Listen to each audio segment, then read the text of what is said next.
Pernahkah kalian berpikir, kenapa sih anak kecil suka meniru gaya bicara orang tuanya? Atau kenapa kita bisa tiba-tiba suka lagu yang sering diputar teman kita? Nah, ada satu psikolog hebat yang punya jawaban menarik untuk pertanyaan ini. Namanya Albert Bandura.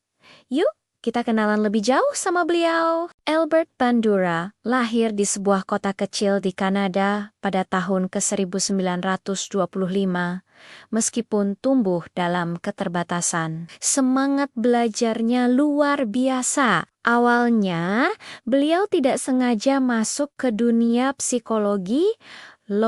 Suatu pagi, karena datang terlalu awal ke kampus, ia iseng mengambil kelas psikologi untuk mengisi waktu. Siapa sangka, dari keisengan itu, lahirlah salah satu tokoh paling berpengaruh di dunia psikologi abad ke-20.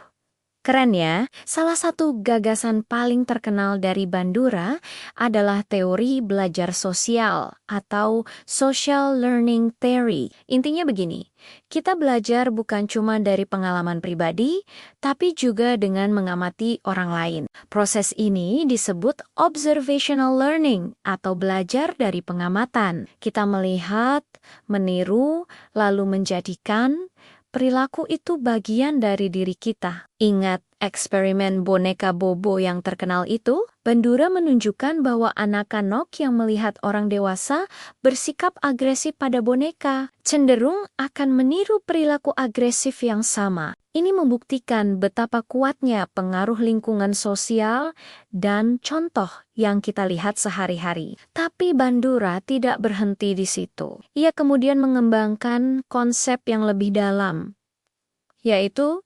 self-efficacy atau efikasi diri.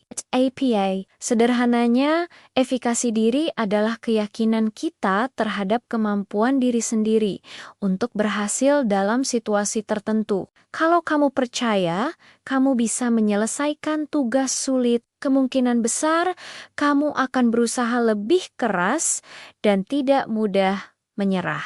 Sebaliknya, kalau dari awal sudah pesimis, sedikit saja rintangan bisa membuatmu berhenti. Menurut Bandura, keyakinan pada diri sendiri ini adalah kunci untuk mencapai tujuan dan mengatasi tantangan hidup. Jadi, dari Albert Bandura kita belajar dua hal penting. Pertama, kita adalah produk dari apa yang kita amati. Lingkungan dan orang-orang di sekitar kita punya peran besar dalam membentuk siapa diri kita. Kedua, kekuatan pikiran dan keyakinan pada kemampuan diri sendiri bisa mengubah nasib kita. Pikiran positif dan kepercayaan diri bukanlah omong kosong, tapi fondasi untuk meraih kesuksesan. Semoga kisah dan gagasan dari Albert Bandura ini bisa menginspirasi kita semua untuk menjadi versi terbaik dari diri sendiri.